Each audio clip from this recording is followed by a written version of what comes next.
Supreme court میں ایک نیا پنگا شروع ہو گیا ہے. ایک پنگا جو ہے ہمارے وزیر اعظم ہاؤس کی جانب سے لیا گیا ہے. ڈر لگتا ہے کہ ہمارا مذاق ہی نہ اڑ جائے کیونکہ بہت بڑے بڑے کلیم کر دیے گئے. اور میں کہتے بھی فارم 47 بناتا ہے. پی ٹی آئی کے اپنے اندر کچھ لوگ ایسے ہیں پچ کی دونوں سائڈ پہ کھیل. پی ٹی آئی کے ریلو کٹے ہیں جو یہ گیمیں کھیل. سابق ایم این اے اڈیالہ جیل راولپنڈی سے وہ رہا ہوئے تھے رات کو اور ان کو دوبارہ گرفتار کر لیا. اسرائیل نے لبنان کے اوپر جو ہے وہ اب زمینی حملہ بھی کر دیا ہے. السلام علیکم ناظرین، میں ہوں منصور علی خان. اپنے ریل چینل کے اوپر آپ کو خوش آمدید کہوں گا. ناظرین، کل پہلی کیس دیکھی تھی آپ نے سپریم کورٹ میں جو ایک نیا پنگا شروع ہو گیا ہے. آج I'm sorry to use this word, مجھے ہو سکتا ہے چند لوگ اس کو پسند نہ کریں، بٹ میں کیا کروں، میں جو دیکھ رہا ہوں میں اس کو یہی لفظ استعمال کروں گا. آپ بھی یہ لفظ استعمال کریں گے. آج اس کا پارٹ 2 جو ہے وہ سپریم کورٹ میں چلنے والا ہے. اس کے بارے میں بھی بات کریں گے. پاکستان تحریک انصاف میں جو پنگے چل رہے ہیں وہ پنگا بھی جو ہے وہ رات کو اس میں کچھ مزید ڈیولپمنٹس ہوئی ہیں اور اس کے بارے میں بھی ذرا میں بات کرنا چاہوں گا. وہ بیرسٹر گوہر کے حوالے سے، بیرسٹر گوہر کل رات کو ایک شو میں بھی آئے ہوئے تھے تو اس کے اندر مزید فردر ڈیولپمنٹس کیا، اس پنگے کے بارے میں بھی بات کریں گے. اور ایک پنگا جو ہے وہ ہمارے وزیر اعظم ہاؤس کی جانب سے لیا گیا ہے اور کہیں یہ ڈر لگتا ہے کہ ہمارا مذاق ہی نہ اڑ جائے کیونکہ بہت بڑے بڑے کلیم کر دیے گئے پچھلے 12 گھنٹے کے اندر کہ جناب وزیر اعظم کو جو ہے وہ سب سے زیادہ لوگوں نے دیکھا ہے قومی سے وہ اقوام متحدہ کے اندر جو جنرل اسمبلی کا اجلاس تھا اس کے اندر کہ جی یوٹیوب پہ سب سے زیادہ ویوز ہیں. یہ پاکستان کے تمام چینلوں کے اوپر تقریباً جو ہے وہ یہ خبر چلی ہے اور یہ پیڈل کی گئی تھی، سٹارٹ کی گئی تھی وزیر اعظم ہاؤس کی طرف سے. اس میں بھی ایک پنگا ہے. تو پنگے ہی پنگے ہیں اس پورے ویلاگ میں. اینڈ تک اس ویڈیو کو دیکھیے گا. چینل کو سبسکرائب کرنا مت بھولیے، بیل آئیکن پریس کیجیے. اگر آپ کو ویڈیو پسند آئے اسے لائک اور شیئر ضرور کیجیے گا. سب سے پہلے پنگا شروع کرتے ہیں ذرا پاکستان تحریک انصاف سے. پہلے سیاسی جماعتوں کی طرف آتے ہیں، پھر میں آپ کو سپریم کورٹ لے کے چلتا ہوں.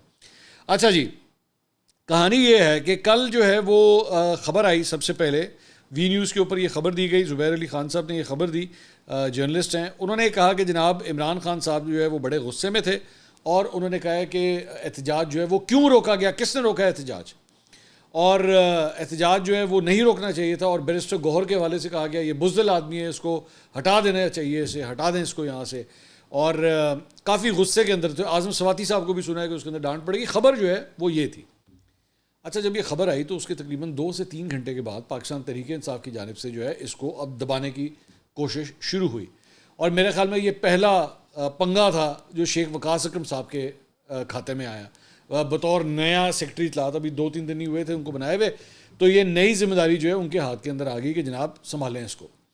انہوں نے ایک ویڈیو پیغام جاری کیا. انہوں نے کہا جی سوشل میڈیا پر اور ٹی وی چینل پر عمران خان کے حوالے سے خبر گردش کر رہی ہے. بانی پی ٹی آئی کے حوالے سے ایک بیان منسوب کیا گیا ہے جس میں گنڈا پور اور چیئرمین بیرسٹر گوہر کی ذات سے منسوب یہ بیان من گھڑت ہے. کارکن بے بنیاد پروپیگنڈے پر توجہ نہ دیں، کارکن اپنے احتجاج پر توجہ دیں اور انقلاب پر توجہ دیں.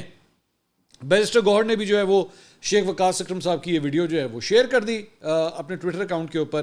بیرسٹر گوہر جو ہیں وہ کل حامد میر صاحب کے شو کے اندر بھی آئے رات کو اور انہوں نے آ کے کہا کہ جی مجھے افسوس ہوا ہے کہ میرے بارے میں خبر چلی ہے، میرے متعلق ڈس انفارمیشن پھیلائی گئی. پارٹی کی چیئرمین شپ میرے پاس عمران خان کی امانت ہے. انٹرا پارٹی الیکشن کا کیس الیکشن کمیشن میں 2 اکتوبر کو، مطلب لبے لباب جو ہے انہوں نے یہاں پہ بھی وہی کہا کہ جی میرے اگینسٹ جو ہے یہ خبر چلی ہے. اچھا، اس کے بعد اب یہ آپ نے ذرا انڈرسٹینڈ کرنا تاکہ پنگا اینڈ تک آپ کو سمجھ آئے. اس کے بعد جو social media P T I کا ہے وہاں سے کہ جی عمران خان نے ایکچولی آج کیا کہا ہے، ایک جسے کہتے ہیں نا آفیشیل لائن جو ہے وہ پی ٹی آئی نے کیا لی وہ آ گئی. اب اس پیغام میں بھی جو ہے اس کے بعد اس میں ایک جھول ہے جو میں آپ کو بتاتا ہوں کیا ہے. پہلے ذرا پیغام سن لیں. پیغام کیا تھا؟ وہ پیغام میں آیا جی اس وقت سارا لندن پلان پوری طرح بے نقاب ہو چکا ہے جس کے مطابق تحریک انصاف کو کرش کرنا، نواز شریف کے کیس معاف کروانا اور عمران خان کو جیل میں ڈالا جانا ہے. اس پلان کے تحت قاضی فائزہ جو کہ امپائر کی جگہ کھلاڑی بن کر کھیل رہا ہے وہ اس پلان کا مرکزی کردار بنا ہوا ہے. قاضی فائزہ ہم پر ظلم کو تحفظ دے رہا ہے. اس نے ہماری بنیادی حقوق، الیکشن لیول پلینگ فیلڈ، خواتین پر ظلم اور ہمارے ساتھ ہوئے ظلم پر مبنی کیس کھولنے کے بجائے یہ وہ کیس سن رہا ہے جس میں ہماری سیاسی شناخت کو مس کیا جا سکے. قاضی کا کردار جسٹس منیر والا ہے بلکہ جسٹس منیر پرو میکس بن گیا ہے کیونکہ اس کا ہر فیصلہ قانون کے خلاف اور ایکسٹینشن مافیا کے حق میں ہوتا ہے. ایکسٹینشن مافیا نے اپنی ایکسٹینشن کے لیے ملک کو تباہ کرنے کا تہیہ کر رکھا ہے اور ہم ایکسٹینشن مافیا کا راستہ پرامن احتجاج سے روکیں گے. ایکسٹینشن مافیا جعلی پارلیمنٹ کے ذریعے آئین کا تشخص تباہ کرنے کے لیے ایک انتہائی گھنونی سازش کر کے آئین میں ترمیم کا منصوبہ بنا رہی ہے. میں ان تمام کو اس آئینی ترمیم سے باز رہنے کی تنبیہ کرتا ہوں. لندن پلان کے مطابق نواز شریف کو کپتان بنایا جانا تھا لیکن اس کے ساتھ بھی دھوکہ ہوا اور تھرڈ امپائر خود ہی کپتان بن گیا اور نواز شریف کو 12واں کھلاڑی بنا دیا. سی سی ٹی وی فوٹیج کہاں ہے؟ فوٹیج ملنے سے یہ کیس جو ہے وہ فوری حل ہو جائے گا. 9 مئی کے حوالے سے وہ ذکر کر رہے تھے. انہوں نے کہا علی امین نے بڑا زبردست بیان دیا ہے, میں اس کے بیان کی مکمل تائید کرتا ہوں. جب معاشرے سے انصاف اٹھ جاتا ہے تو پھر معاملہ انقلاب کی جانب جاتا ہے, اور جس طرح کی بے انصافی ہمارے ساتھ ہو رہی ہے اب انقلاب ہی آئے گا. اچھا یہ علی امین کے حوالے سے بھی ایک خبر آپ کو دینی ہے. ہماری خواتین جیلوں میں پڑی ہیں لیکن کوئی ان کے کیسز نہیں سن رہا ہے. 80 سالہ بزرگ خاتون پر دہشت گردی کا پرچہ کاٹا گیا لیکن سسٹم میں کسی کو تکلیف نہیں ہوئی. ہم نے ہمیشہ پرامن احتجاج کیا, ہمیشہ قانون کا احترام کیا, لیکن یہ قانون اب ہمیں تحفظ دینے سے قاصر ہے. اچھا یہ ساری گفتگو جو ہے وہ کی گئی. اس کے بعد اینڈ پہ جا کے لکھا گیا جی عدلیہ کی آزادی اور جمہوریت کے لیے ہم 2 اکتوبر کو میاں والی, فیصل آباد اور بہاولپور میں بھرپور احتجاج کریں گے, اور 5 اکتوبر کو لاہور میں مینار پاکستان پر بھی احتجاج کریں گے. جبکہ اسلام آباد کے لیے میں نے علی امین گنڈا پور کو 4 اکتوبر بروز جمعہ ڈی چوک میں احتجاج کی کال دینے کا پیغام دیا. پاکستان زندہ باد. اب آنے لگا ہے پنگا. اس پورا یہ جو بیان عمران خان صاحب کے ساتھ منسوخ کیا گیا ہے, پہلی بات تو یہ ہو ہی نہیں سکتا کہ میں ماننے کو ہی تیار نہیں ہوں کہ عمران خان صاحب نے ورڈ ٹو ورڈ یہ سارا کچھ کہا ہوگا. یہ بیسکلی ہوتا ہی ہے, میں آپ کو تھوڑا سا سیاسی جماعتوں کے حوالے سے بتا دوں, ان کے اندر نا بیسکلی وہ ایڈیٹرز بیٹھے ہوتے ہیں یا صحافی یا کالم نگار یا اس طرح کے لوگ جو ہیں انہوں نے رکھے ہوتے ہیں, اور ان کو کہہ دیا جاتا ہے یار یہ اس کے بارے میں بنا دو, یار یہ 3-4 پیراگراف کی جو ہے نا ایک لائن بنا دو ذرا. وہ بنا دیتے ہیں. وہ جا کے یا تو اس بندے کو چیک کروا دیا جاتا ہے جو پارٹی کا سربراہ ہوتا ہے. نون لیگ کی ایک بڑی مشہور ایم پی ہیں, وہ یہ کام بڑا کیا انہوں نے, بہت کیا انہوں نے یہاں پہ پنجاب اسمبلی کے اندر. آئے دن وہ ریزولوشنز جو ہیں وہ دیتی رہتی تھی. خیر وہ بنایا کسی اور نے ہوتا تھا, لکھا کسی اور نے ہوتا تھا. یہ بھی سارا کچھ جو ہے نا مجھے کنفرم لگ رہا ہے کہ یہ عمران خان صاحب نے سارا کچھ نہیں کہا ہوا. یہ کسی لڑکا شڑکا جو کوئی رکھا ہوگا یا بندہ رکھا ہوگا اس نے یہ سارا کچھ لکھا ہوا ہے. لیکن اس ساری چیز کے اندر ایک فالٹ ہے. اصل بات کہانی شروع ہوتی ہے اس خبر سے کہ وہ جو خبر ہے کہ کیا احتجاج ختم کرنے کے حوالے سے عمران خان صاحب کو غصہ چڑھا کہ نہیں چڑھا. یہ جو بیان منسوخ کیا جا رہا ہے اور جو ریلیز کیا گیا اس میں تو کوئی ذکر ہی نہیں ہے اس کا. یہ ٹوٹلی وائپ آؤٹ ہو جاتی ہے نا یہ بات. تو ایک طرف پی ٹی آئی کا آفیشیل ورژن کھڑا ہوا ہے اور ایک طرف جو ہے وہ سوشل میڈیا پہ آنے والی یہ خبر کھڑی ہے کہ جی عمران خان نے غصے کا اظہار کیا کہ احتجاج کو کیوں مؤخر کیا گیا. اب یہ والی جو خبر ہے نا کہ احتجاج کو کیوں مؤخر کیا گیا, اس کو کون آگے سپورٹ کرتا ہے؟ وہ کرتا ہے عمران خان صاحب کی بہن. اور وہ آ کے جب بعد میں میڈیا سے گفتگو کرتی ہیں علیمہ خان صاحبہ, تو وہ کیا کہتی ہیں؟ وہ کہتی ہیں بانی پی ٹی آئی نے آج کہا ہے کہ احتجاج کبھی روکا نہیں جاتا, نہ پرسوں رکنا چاہیے تھا. علیمہ خان ان کی بات کو انڈورس کر رہی ہیں, خبر کو انڈورس کر رہی ہیں. غور سے اس ٹیکنیکلٹی کو سمجھیے گا. عمران خان کی رہائی کے لیے ہمارے پاس احتجاج کے علاوہ کوئی راستہ نہیں ہے. عمران خان کو اگر جیل سے نکالنا ہے اور اس فسطائیت کو ختم کرنا ہے تو پرامن احتجاج جاری رکھنا ہوگا. اگر ہم پرامن احتجاج نہیں کریں گے تو وہ عمران خان کو باہر آنے کے بجائے فوجی جیل میں بھی ڈال سکتے ہیں. راولپنڈی کے عوام اپنی اور عدلیہ کی آزادی کے لیے پرامن احتجاج کے لیے نکلے تھے. سامنے پولیس نہیں, کالے کپڑوں میں کوئی اسپیشل یونٹ تھا جو لوگوں پر ربڑ کی گولیاں کی بچھاڑ کر رہا تھا. علی امین گنڈا پور کا بہت بڑا قافلہ تھا, اس پر فائرنگ کی گئی. وفاق میں 17 اور پنجاب میں 25 سیٹوں کی حکومت خوفزدہ ہے. ہمیں بانی پی ٹی آئی اور عدلیہ آزاد چاہیے. ہمارا احتجاج جاری رہے گا, یہ نہیں رکے گا. اس کے علاوہ عمران خان اور پی ٹی آئی کارکنان کی رہائی کا کوئی راستہ نہیں ہے. ملتان, فیصل آباد, میاں والی, بہاولپور احتجاج ہو رہا ہے. پرامن احتجاج لوگوں کا آئینی حق ہے. بانی پی ٹی آئی کی سالگرہ والے دن لاہور میں بھی مینار پاکستان پر احتجاج ہوگا. جو پہلا جملہ تھا کہ بانی پی ٹی آئی نے آج کہا ہے کہ احتجاج کبھی روکا نہیں جاتا, نہ پرسوں رکنا چاہیے تھا, یہ پاکستان تحریک انصاف کے آفیشیل ورژن میں کدھر ہے یہ سارا کچھ؟ بتائیے نا. اگر یہ سارا کچھ کہا ہے, عمران خان کی بہن آ کے کہہ رہی ہے کہ عمران خان نے سب کچھ کہا ہے. پاکستان تحریک انصاف کی آفیشیل پریس ریلیز میں یا شیخ وقاص اکرم نے جو کچھ کہا ہے, کہاں ہے یہ لائن ہے؟ کدھر ہے یہ؟ اب یہ کوئی تھرڈ پرسن تو نہیں ہے سب کچھ بول رہا نا. یہ عمران خان کی اپنی بہن نے آ کے کہا کہ جی عمران خان نے سارا کچھ کہا ہے. یہ اب آپ کو سمجھ آئی؟ وہ جو میں آپ سے کہہ رہا تھا نا, کوئی بندہ ہے جو لکھ دیتا ہے سارا کچھ اور پھر اس کو ریلیز کر دیا, ہاں جی آج عمران خان نے قاضی فائز صاحب کو جو ہے وہ پرو میکس کہہ دیا. مطلب یہ ساری باتیں جو ہے نا یہ اینڈ سیٹنگ ہوتی ہیں. لیکن جو اصل مدعے کی بات تھی وہ بیچ میں سے نکال دی, وہ ہے ہی نہیں, وہ غائب ہے. سو اس لیے پی ٹی آئی کے اپنے اندر جو ہے نا یہ ڈسٹرسٹ پیدا ہو رہا ہے کہ یہاں پہ کچھ لوگ ایسے ہیں جو پچ کی دونوں سائڈ پہ کھیل رہے ہیں. وہ بالنگ بھی کرتے ہیں, وہ بیٹنگ بھی کرتے ہیں. یہاں پہ لاہور کے گلی محلوں کے اندر نا ایک بندہ ہوتا ہے جسے کہتے ہیں ریلو کٹا, اور ریلو کٹے کا صرف یہی کام ہوتا ہے, دونوں سائڈ سے بیٹنگ کرتا ہے. تو بیسکلی یہ پی ٹی آئی کے ریلو کٹے ہیں کچھ اندر جو یہ گیمیں کھیل رہے ہیں. ٹھیک ہے, اب آ جائیں دوسرے پنگے کی طرف. وہ پنگا جو ہے وہ ہے وزیر اعظم ہاؤس کا. ہوا یہ کہ کل نون لیگ کے جو پسندیدہ صحافی ہیں یا نون لیگ کے اپنے لوگ جو ہیں, انہوں نے یہ سامنے جو آپ اسکرین شاٹ دیکھ رہے ہیں یہ بیسکلی بھیجا گیا واٹس ایپ گروپوں میں, اور انہوں نے لوگوں نے ٹک ٹک ٹک ٹک ٹویٹ کرنا شروع کر دیا. اور ٹویٹ کیا کیا کہ جناب شہباز شریف صاحب کو جو ہے وہ یوٹیوب کے اوپر سب سے زیادہ دیکھا گیا ہے. ان کا جو یونائٹڈ نیشنز کا اجلاس تھا اس میں سب سے زیادہ جو ہے وہ کسی اگر عالمی لیڈر کو دیکھا گیا تو وہ شہباز شریف صاحب تھے. اچھا میں ظاہری بات ہے ساڈا اپنا بھی یوٹیوب چینل ہے, اسی کہا کہ جناب ذرا اسی بھی تھوڑے جہے چیک کر لیے. تو میں نے جا کے اسے چیک کیا. جب میں نے چیک کیا تو پتہ لگا, یہ اس وقت کی بات ہے جب 1,37,000 تھے, یہ ان کے ویوز جو ہیں جو گراف کے مطابق بالکل 1,37,000 ہی تھے.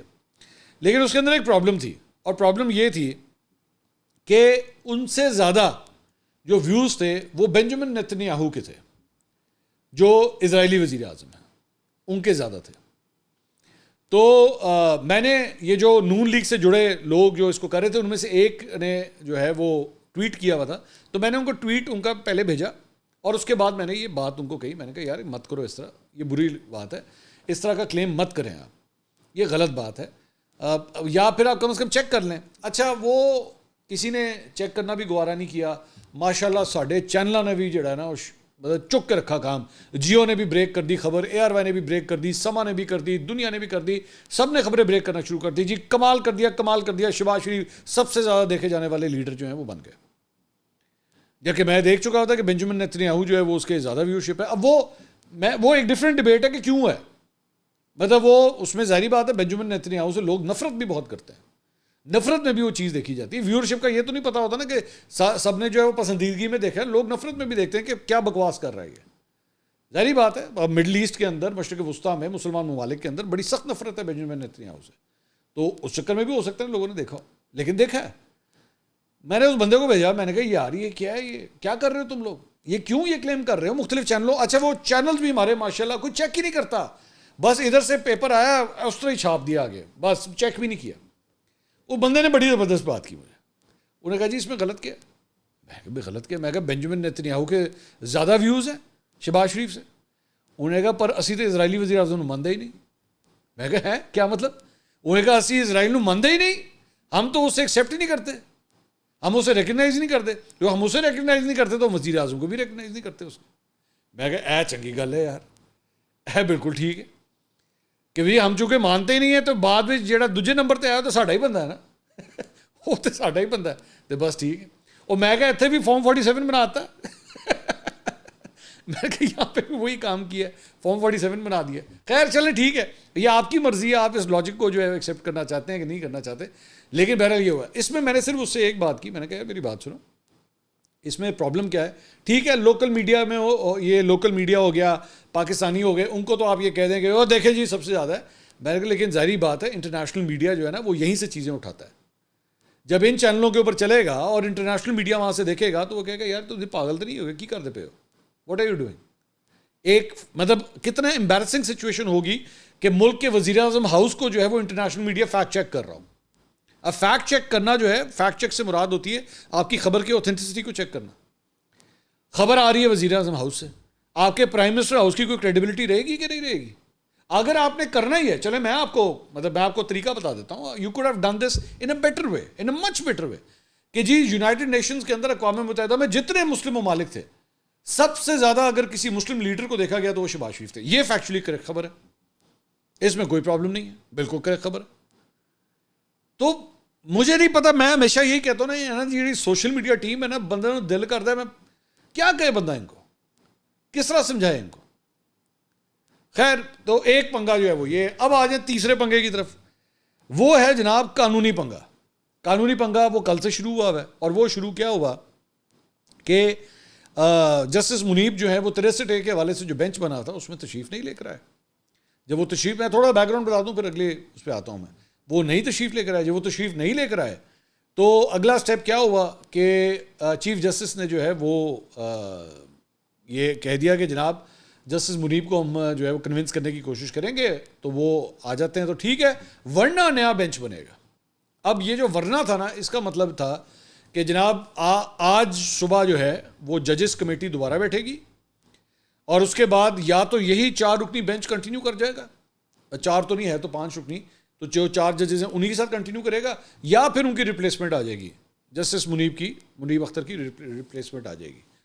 ہوا کیا کہ کل رات کو جسٹس منیب کی جانب سے پھر ایک لیٹر لکھا گیا, جواب آیا. انہوں نے لیٹر میں یہ لکھا کہ جی بات یہ ہے کہ جب میں وہاں پہ نہیں تھا, اس 5 رکنی بینچ میں نہیں تھا, تو بینچ تو تھا انکمپلیٹ. تو یہ 4 ججز بیٹھ کس طرح گئے, اور اس کے بعد آپ نے آرڈر کس طرح پاس کر دیا؟ کیونکہ آرڈر کے اینڈ کے اوپر آپ یہ دیکھ رہے ہوں گے 5 ججز کی سگنیچر کی جگہ ہے. تو جب میں وہاں پہ نہیں تھا اور میرے سگنیچر نہیں ہوئے تو پھر آرڈر کس طرح پاس ہو گیا؟ اور یہ بینچ بیٹھا کیوں؟ ٹیکنیکلی بات صحیح ہے کہ آپ کس طرح بیٹھ سکتے ہیں, کیونکہ اگر ایک جج نہیں اویلیبل تو بینچ بن ہی نہیں سکتا, بینچ بیٹھتا ہی نہیں ہے. آپ کو یا تو بینچ پورا توڑ کے نیا بنانا پڑتا ہے, ورنہ وہ بینچ نہیں بن سکتا جس کا ایک دفعہ کاز لسٹ میں نام آ جائے نا اور لکھا جائے کہ جناب یہ فلاں فلاں فلاں ججز جو ہیں وہ یہ کیس سن رہے ہیں, تو وہ نہیں بیٹھ سکتے. تو اس لیے آج کا جو دن ہے سپریم کورٹ کے حوالے سے وہ بڑا امپورٹنٹ ہو گیا کہ آخر کیا ہوگا اور ججز کمیٹی میں کیا فیصلہ ہوگا. اب وہ جسٹس منیب بھی اپنے لیٹر میں لکھ رہے ہیں اور منصور علی شاہ صاحب بھی جو ہے وہ اس لیٹر میں اپنا ایک پہلے لیٹر لکھ چکے ہیں کہ ججز کمیٹی کی جو کنسٹیٹیوشن ہو رہی ہے یا وہ جس طرح بن رہی ہے وہ کس بیسس پہ بن رہی ہے, اس کی قانونی حیثیت کیا ہے. سو مجھے آگے, میں پہلے بھی یہ بات کہہ چکا ہوں, مجھے آگے جو ہے ایک ہیڈ آن کولیشن نظر آ رہا ہے, بڑا سویر قسم کا ہیڈ آن کولیشن مجھے نظر آ رہا ہے کہ اس پہ کیا ہوگا. لیکن آبویسلی جو کچھ بھی ہے وہ زیادہ تر ان کے ہاتھ میں ہے, کیا کہتے ہیں, چیف جسٹس کے ہاتھ میں, کہ وہ جس طرح بھی اس کو کنسٹیٹیوٹ کریں اور جس طرح بھی اس کو بنائیں. لیکن 63A کا یہ اگر یہ دروازہ کھلا, میں آگے کی بات فورس ہی کر رہا ہوں کہ اگر یہ بینچ بن گیا, اس کے بعد اس نے اپنے اپیل میں کوئی فیصلہ دے دیا یا اسٹے آرڈر دے دیا اور 63A کا یہ دروازہ کھلا اور 63A کا دروازہ کھل کے لوگوں نے ادھر چھلانگ ماری اور چھلانگ مارنے کے بعد آئینی ترمیم اگر ہو گئی تو اس کے اوپر بینچ فکسنگ کے الزامات جو ہیں وہ ضرور لگیں گے. یہ میں آپ کو بھی سے بتا رہا ہوں. ظاہری بات ہے ابھی رستہ بڑا لمبا ہے, لیکن میں آپ کو بھی سے بتا رہا ہوں. تو ایک خبر جو ہے وہ لیٹس سی آج ڈیولپمنٹ جو ہے وہ کیا ہوتی ہے. دوسرا ایک اور خبر جو ہے وہ ابھی آئی ہے کہ سابق ایم این اے علی وزیر صاحب کو جناب اڈیالہ جیل راول پنڈی سے وہ رہا ہوئے تھے رات کو, اور ان کو دوبارہ گرفتار کر لیا گیا ہے. یہ کل رات کی یہ ڈیولپمنٹ جو ہے وہ علی وزیر کے حوالے سے یہ ہوئی ہے. دوسرا ایک اور ڈیولپمنٹ جو ہے وہ پیٹرول پرائسز کے حوالے سے کل رات کو ہوئی, اور اس میں وفاقی حکومت نے جو ہے وہ تھوڑی سی پرائسز جو ہیں وہ کم کیے. پیٹرول کی قیمت میں 2 روپے 7 پیسے فی لیٹر کمی کر دی, اور اس کے بعد پیٹرول کی نئی قیمت 247.03 روپے فی لیٹر ہو گئی. یا ہائی سپیڈ ڈیزل کی قیمت 3 روپے 40 پیسے فی لیٹر جو ہے کمی ہوئی ہے, اور اس کی پرائس جو ہے 246 روپے 29 پیسے ہو چکی ہے. لائٹ ڈیزل کی قیمت 1 روپے 3 پیسے فی لیٹر کمی اس میں ہوئی ہے, اور مٹی کے تیل کی قیمت میں 3 روپے 57 پیسے جو ہے وہ کمی اس میں ریکارڈ کی گئی ہے. دوسرا یہ ہم لوگ تقریباً اس وقت جو ویڈیو ریکارڈ ہو رہی ہے رات 12 بجے کا ٹائم ہے, اور اس وقت یہ خبر آ رہی ہے کہ آج جو ہے وہ یعنی کل جو گزر گیا ہے 30 تاریخ, یہ آخری تاریخ تھی اپنے گوشوارے جمع کرانے کی, انکم ٹیکس ریٹرنز جمع کروانے کی. اور سننے میں آ رہا ہے کہ ایف بی آر نے جو ہے وہ بڑا سخت موقف اپنایا ہوا ہے کہ بڑی سختی ہوگی اس کے اوپر اگر آپ نے اپنی ریٹرنز جمع نہ کریں. لیکن اب یہ کہا جا رہا ہے کہ ہو سکتا ہے کہ 15 دن کا جو ہے وہ ایک ایکسٹینشن دے دی جائے. تو ویسے بھی ان کے پاس ایک ٹارگٹ سیٹ ہے جس میں انہوں نے جو ہے وہ ہر مہینے اپنے ریٹرنز کی جو فائلنگ ہوتی ہے اسے کمپلیٹ کرنا ہوتا ہے. تو لیٹس سی یہ فائلنگ جو ہے وہ کمپلیٹ ہو پاتی ہے نہیں. دوسری بات یہ ایک اور خبر یہ بھی آ رہی ہے کہ اسرائیل نے لبنان کے اوپر جو ہے وہ اب زمینی حملہ بھی کر دیا ہے, اور اس کے قریب بستیوں کو جو ہے وہ اسرائیلی فوج نے لبنانی سرحد کے قریب جو بستیاں ہیں انہیں فوجی چھاونی جو ہے وہ ڈکلیئر کر دیا گیا ہے. اور پاپولر فرنٹ فلسطین نے اسرائیلی حملے میں اپنے رہنماؤں کی جو ہے وہ شہادت کی بھی تصدیق کی ہے. تو وہ جو گراؤنڈ offensive تھا جس کے بارے میں پچھلے کئی دنوں سے ذکر کیا جا رہا تھا کہ ہو سکتا ہے اسرائیل کی جانب سے جو ہے وہ یہ ہو, اور مشرق وسطیٰ کے لیڈرز کی جانب سے پہلے ہی اس کے اوپر بڑی تشویش کا اظہار کیا جا چکا تھا. اب یہ ہم پریکٹیکلی ہوتا ہوا دیکھ رہے ہیں کہ یہ offensive جو ہے اب سٹارٹ ہو چکا ہے. لیٹس سی کہ یہ معاملہ جو ہے کس طرف آگے چلتا ہے. اگلی ویڈیو میں آپ سے دوبارہ ملاقات ہوگی. اللہ حافظ.